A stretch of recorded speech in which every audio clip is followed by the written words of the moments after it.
It was in the early morning hours that Hurricane Katrina would make landfall at Buras, Louisiana. New Orleans escaped a direct hit, but 53 breaches in the levee system caused catastrophic flooding. By the end of the day, 80% of New Orleans lay underwater, a scenario that lasted nearly a month. More than 1 million people evacuated the region. When she dried out, for all intents and purposes, a major American city had been destroyed. Katrina would soon wear the label as the costliest disaster in American history. The hardest hit would be the elderly and the young, especially school-aged children. The longer they were out of school, the further they fell behind. When residents were allowed to return in October, students soon realized there were no schools prepared to take them. A lot of the schools were totally devastated and flooded, and you couldn't use those schools because you couldn't repair them fast enough.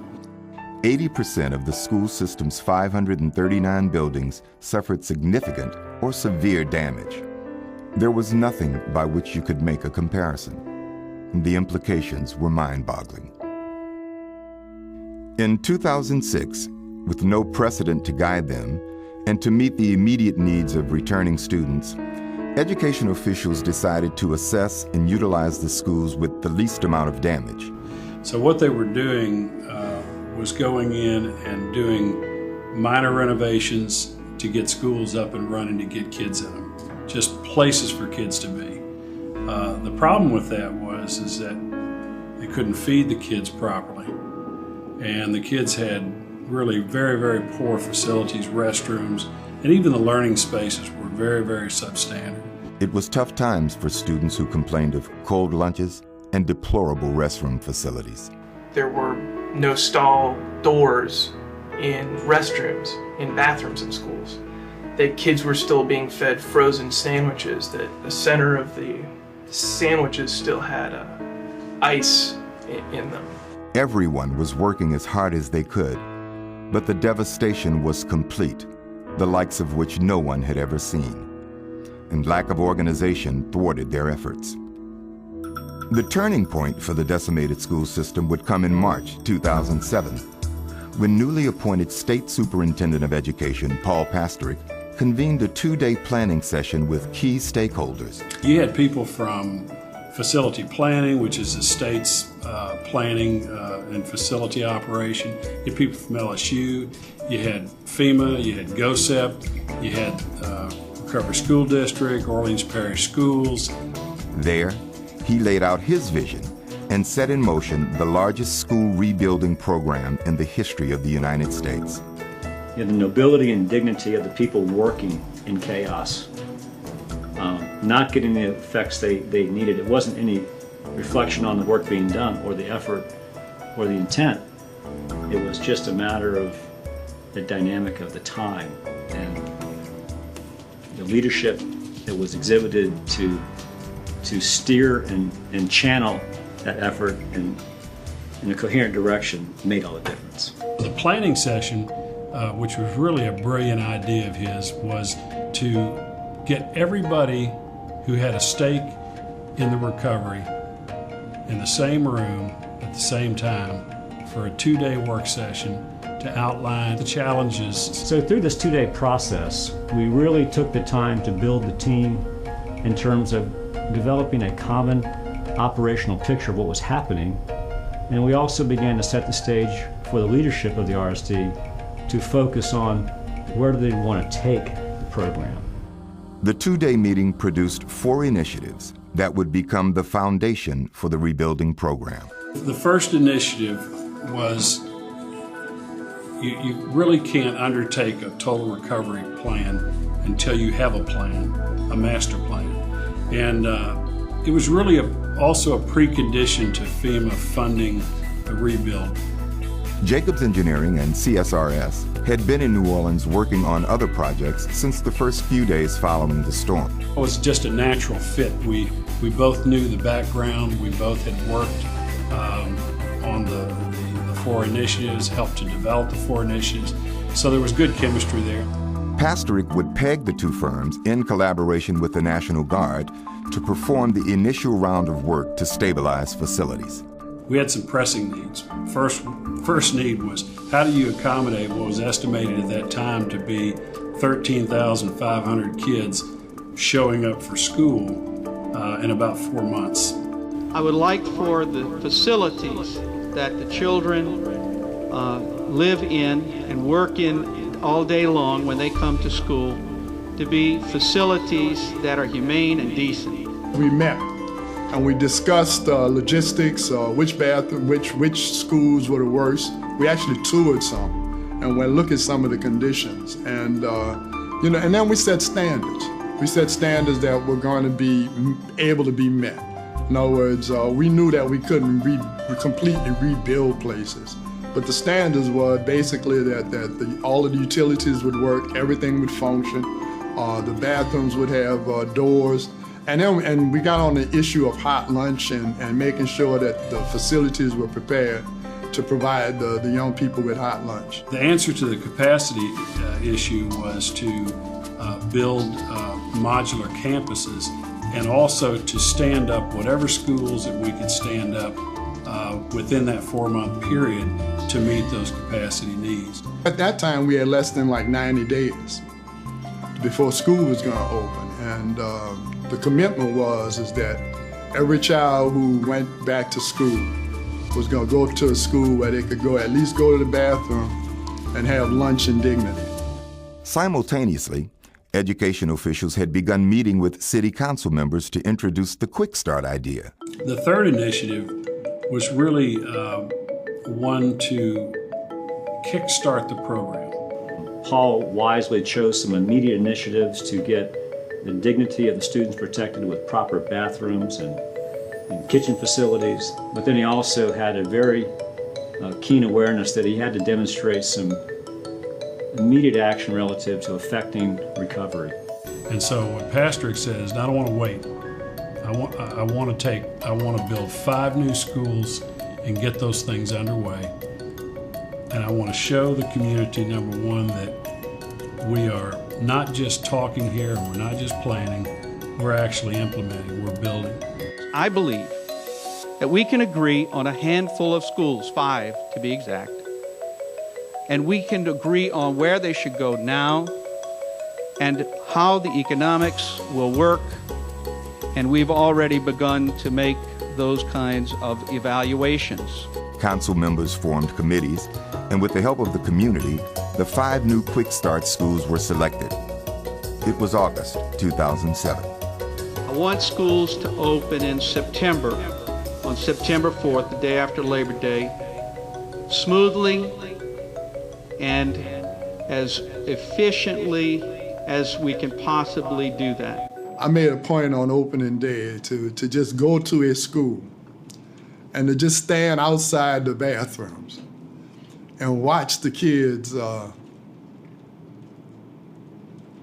impressions when they came out and felt like people. And you know they did. If managing the construction program wasn't challenging enough, managing the funding for the Titanic program would prove an even bigger challenge. FEMA's average disaster is $5 million disaster. This disaster will be over a $10 million disaster.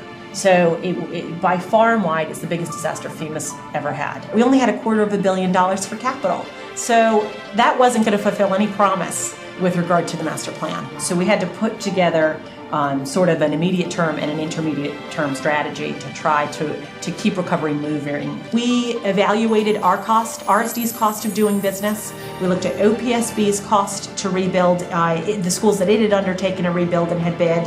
We had an opportunity to have RSD at the table and GOSEP, and we sat down and said, what's wrong with this picture? Why is it taking 40 or 50 buildings to build one? The federal government wasn't in the game of trying to renew and rebuild your city. We had a team go out and invite FEMA to reassess damages in every building. We got on the street with FEMA with architects and engineers from the funding group who went out and really told FEMA how they needed to redefine their business and working with us. We sort of set about this ambitious task that we were invited to undertake, essentially, through the omnibus legislation. Senator Landrieu set up something in the Section 552 called the single settlement. And it indicated that state departments of education and education applicants could trigger a single settlement or a single payment to basically sever its relationship from FEMA and move on with its own recovery. So that'll increase the value of our eligibility to about $1.7 to $1.8 billion. What we found was that with the support of Senator Landrieu, Paul Rainwater's leadership when he was at LRA and now at the governor's office, pulled together the leadership of FEMA at the senior level, that in concert with really a material change in the attitude of FEMA coming down from the White House to the senior leadership at FEMA into the Louisiana office, completely changed the dynamic for us to be able to find an entrepreneurial solution related to this single settlement. With the immediate needs met, officials could now step back and take a long, sobering look at the sheer level of destruction to New Orleans public schools. I would call it a very sophisticated system set up to be able to assess the damage. We have to hire contractors, we have to hire people who wear masks for oxygen, who have to go into buildings and figure out how much damage there was. As work got underway, officials began planning a series of community meetings. They knew that no master plan would work without the support of the residents. Orleans Parish School Board, with its new board, is insistent that we be transparent and make outreach to the community so that the community can be involved in the decision making for schools. One of the things that we've done here in New Orleans, and because it's a city of neighborhoods, and because people here really get involved with their community assets, is that we have 4 public meetings with the community during the design phase of the project so that we're able to get input from them. In those public meetings, we glean a lot of information that if we didn't have them, we just wouldn't know. Between October 2007 and September of the following year, thousands of residents attended more than 200 community meetings held in every quadrant of the city. The community's involvement in helping to shape a master plan for schools was unprecedented. We were able to get people to come out and really weigh in on what they wanted to see in a new and improved public school system in New Orleans. Our schools belong to the community. And as we go forward, it's our objective to make sure that families, businesses, communities have the opportunity to be a part of the decision making. And as that master plan was done, there were over some 200 meetings that were held across this city. Thanks, Congressman, for coming out. Councilwoman, I saw Senator Landrieu as I was walking in. It's a testament to the resolve of our community that you're here today. It's a testament to the resolve of our community that all of you are here today. It blows me away. It's been amazing to me because never in my lifetime had I ever seen the community been asked to participate in rebuilding your schools or building your schools, even building their communities. We heard loud and clear during the master plan process that neighbors and community members wanted to be engaged in how the schools were formed academically, as well as the building and how it relates to their neighborhood. It's not just the folk that are in the school, but the community that live around the school. They get to come to the meetings and say, you know, like, we want to make sure that this school fits into our community because we're going to be part of it. The neighbors know best traffic flow, and rather than us just imposing what a building should look like or where a building should be positioned on the land, we're trusting the neighbors' judgment. And there's a lot of power in the neighborhood because it is their building at the end of the day. It's a community building. In November of 2008, this spirit of cooperation led to the adoption of the School Facilities Master Plan for Orleans Parish. From that point on, the master plan became the roadmap to recovery. And it sent a clear message to FEMA that everyone was on the same page. It is truly amazing what we do when we do it together. And what is our mayor saying? One voice, one people, one city, one goal. Thank you. We are building buildings for superior schools. This is a superior school that we are putting in a superior building. At the end of the day, perhaps the only thing bigger than the challenges created by Hurricane Katrina was the unprecedented cooperation between all the parties. Whatever problems the school system faced before Katrina, the focus now was squarely on what was best for the children. Schools should be the most dramatic, most impressive building in the community, because at the end of the day, children are impressed by beautiful things, by great things. When you invest in your schools, when children can see that school as kind of the beacon in the community, then when the signal we're sending to them, even before they can interpret those signals, the signal we're sending to them is, this is important. Our children will finally get what they deserve in the kind of buildings that we're creating now. I think the grown-ups are building all of these new schools because they care about how we want to learn. I was amazed. It was huge. I like how it's just big and open, and it's safe. Schools are bricks and mortar, and schools that are bricks and mortar, that's not what educates a child. It provides the setting, it provides the environment, but you can design the facilities to where they enhance the teaching. Well, it's not just the buildings, it's the teachers, it's the equipment.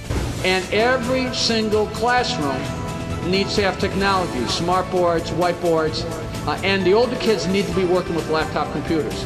We have smart boards. Instead of just writing on the board and take up the whole space on the board, you could just pull up something on your laptop and it appears on the smart board. As soon as you walk in my classroom, you learn stuff. I love it. I love it. They have bigger classrooms and an environment where we can learn better. I'm just so grateful that our children get to enjoy such beautiful spaces, because I also know that still many of our children don't have those beautiful spaces at home. So if nothing else, we can provide for them the majority of the day a safe and marvelous place of wonder called a school for them to learn. The new schools meet the highest educational and environmental standards. Green schools that are wind-loaded and flood-protected. We were building safe and durable and hardy buildings to survive the next disaster. So our wind loads are 130 miles an hour. The new schools also help reduce blight, which attracts new neighbors and businesses. The way schools are being built they have become anchors for neighborhoods. They are places where the community can come and participate and have a place for them to meet, for them to be able to interact and to have not just a place where children are being nourished, but the entire neighborhood gets the nourishment that is coming about as a result of these buildings being in their neighborhoods. And schools are being built and renovated with deference to their historical value, but with a keen eye on building facilities that cater to innovative 21st century learning. This is not only a school where Ms. Jelks and these kids will do 21st century learning in a 21st century building, but this school is a beacon to everybody else who lives in our city. They know that there are more coming just like this. We're creating a new kind of school system in this city. We know that we have to give our children the best start that we can and make them lifelong learners. People from New Orleans, spearheaded by an individual that's got tremendous passion, who excites other people who bring that passion, who are able to break down walls, to work across racial lines, to work across geographic lines, to pull in the best that we have to get to something that's constructive. That is the way. Every success that we have had since Katrina, that has been the only way. If you go back and look at any of them, it's been a coming together, a breaking down of walls, a building of bridges, knocking down divides, healing wounds. That is the way. And if the way is right, the outcome is perfect. And that's what we have today. On behalf of all of our partners in the Orleans Parish School Board, we want to welcome you here today. We appreciate you coming out, and this couldn't have happened without the help of everybody sitting here, everybody on the stage, but everybody in the community. I am proud for New Orleanians because we are building places that yearn for the success of all of our children. So the new buildings are more than buildings. The new buildings, along with quality education, is really the instiller of hope to our children because it defines for them their worth to us. Someone actually cares. They care enough to have us in a new school building. We were so blessed and we was happy. Let's try harder. Let's, make people proud of us. When I come into this new school, and I feel pride because they spent their time to rebuild it for us. So I feel much pride.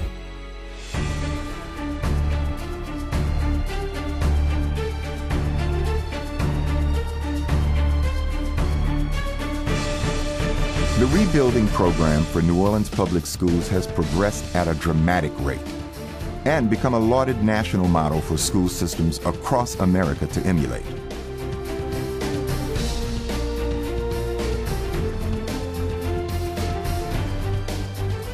Working together, the RSD, OPSB, the local, state, and federal governments, along with the citizens of New Orleans, were able to transform chaos into order and organization.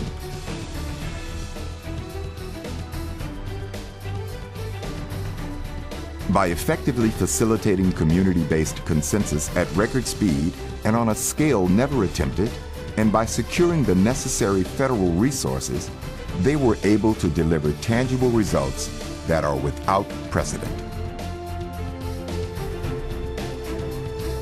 This video was produced in the summer of 2010, a little over 3 years since that initial 2-day session. It takes an average of 3 years to build one new school. But with leadership, cooperation, and the education of a generation of students at risk, anything is possible.